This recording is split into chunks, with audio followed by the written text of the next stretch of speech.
Burger lovers don't want none, unless the fast food chain's got buns, hun. So here are the buns that miss the mark, and the ones that totally hit the buttery, toasty sweet spot.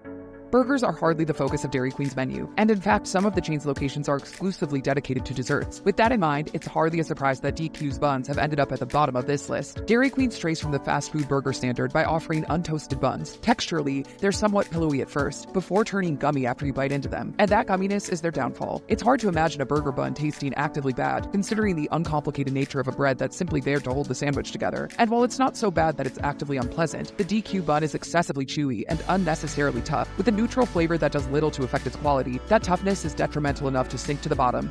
McDonald's is probably more synonymous with hamburgers than any other fast food chain in the world, but that doesn't mean that its buns are any better than Serviceable, as they simply fail to match the quality of those at other restaurants. The top of the bun is toasted a medium-heavy amount, whereas the bottom is heavily toasted. It's also smaller than the average bun. The most prominent part of the flavor is the toasted quality, which is underscored by a noticeably yeasty character. That flavor is subtle enough that it pretty much disappears entirely. In terms of texture, this bun is excessively gummy, resulting in the bread overstaying its welcome once you bite into it. That's not as big of an issue as it is with the Dairy Queen bun, but that extra toughness still holds McDonald's seriously back.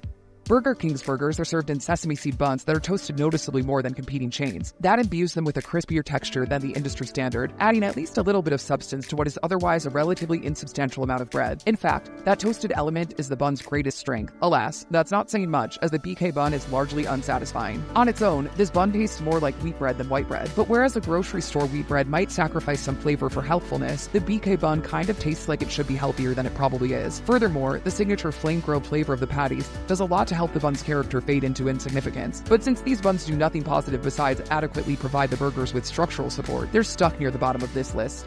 Checkers and Rallies serve their burgers inside a seedless bun. The top is moderately toasted, while the bottom is just lightly toasted. In terms of flavor, there's nothing particularly interesting happening here. The bun isn't soft or buttery enough to satisfy, while lacking any other flavor elements that make an impression either way. This actually fits the style of burger at this pair of chains, which don't really excel at any one thing. The best that can be said about this bun is that the toastiness of the top adds a little bit of flavor, but it's also breadier than would be ideal, which makes for a net neutral result. Ultimately, it gets the job done, but with nothing notable to show for it.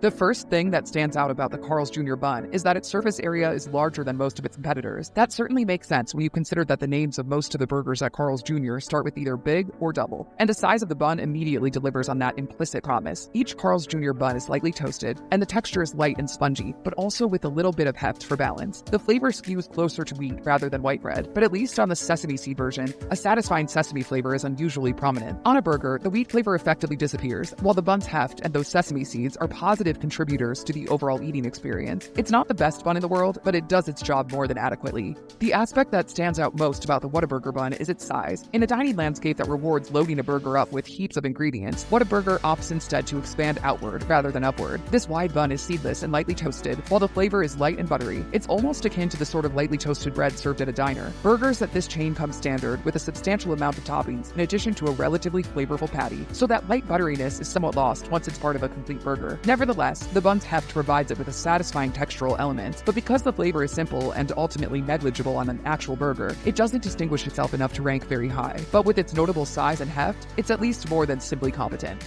Wendy's keeps things typical with a seedless bun, but it does stray from the norm a bit. The chain claims to toast its buns, though it may be so lightly toasted that you might not believe it. But the texture of an imperceptibly toasted burger bun can actually be a net positive. In this case, the Wendy's bun is naturally soft and pillowy, and excessive toasting could have easily compromised that softness. The flavor of Wendy's bun is buttery, like a good white bread, and it has a richness to it that isn't that far off from sourdough. This all complements the burger quite nicely, providing a pleasant textural element, as well as some flavor that pairs well with the butteriness of the square beef patty. There's nothing fancy going on here, as Wendy's is simply satisfying enough to land in the middle of this list.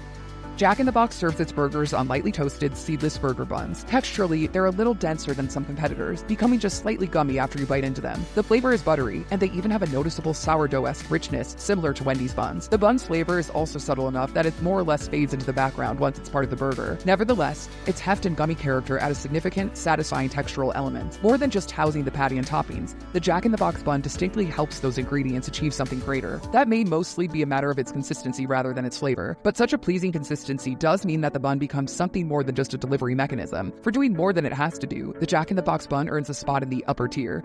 Quality is the name of the game at Five Guys. While the chain ostensibly serves fast food, A higher price point indicates a desire to provide customers with a superior product, and housing the famously pricey Five Guys burger is a lightly toasted sesame seed bun. What immediately stands out about this bun is that it's taller than the fast food standard. As for the flavor, it's akin to buttered white bread. Texturally, the way it's toasted lends it a bit of a crunch, complementing a natural fluffiness. On its own, this is one of the more enjoyable buns in the mix, as the larger size, pleasant flavor, and satisfying consistency all work well in tandem. However, since each of these positive qualities is a little subtle, they do all fade somewhat into the background when part of a complete burger. Nevertheless, this is a bun that tastes pretty good on its own and contributes positively toward the burger's overall flavor. Simply put, Five Guys' commitment to quality is reflected in the above-average taste of its buns. Sonic tends to do things a little differently, from its hard-hop-based drive-in model to its highly customizable drink menu. The differences between Sonic's bun and the industry standard aren't incredibly obvious, but they're substantial enough to be notable. Based on its appearance alone, the Sonic bun sets itself apart from the pack by sporting a very lightly toasted top and a heavily toasted bottom. The flavor is buttery like many competitors, but it happens to be more buttery than most. The texture is solid and distinctly gummy, but not excessively so. Gumminess, of course, isn't natural, and there's no way that a Sonic bun is all that good for you. But considering that we're talking about fast food, healthfulness isn't exactly the most important factor here. Ultimately, Sonic's bun seems artificial, but that artificiality is in service of qualities that simply wouldn't be possible with more natural ingredients. On a burger, the prominent buttery flavor goes great with a beef patty, and the textural solidity is a major plus as well. Sonic's bun is messy and delicious, just as you'd expect from tasty fast food, and thus it serves as one of the foremost examples of what a cheap chain burger bun should be. Assessed on the basis of culinary quality alone, it's hard to argue that the Martin's rolls at Shake Shack aren't among the best of the best. The chain lightly toasts its buns, and they even appear buttered. That's reflected in their flavor, which is light and buttery. It's also noticeably sweet, like a slice of Wonder Bread, but with a cleaner taste. The bun is also similar to an egg bagel, but lighter and spongier, complete with a slightly toasty crunch. Shake Shack's beef is flavorful enough to somewhat overpower even this atypically flavorful bun, but some of that flavor shines through all the same, as does the exceptionally balanced texture. The result is a burger bun that stands out considerably from the competition.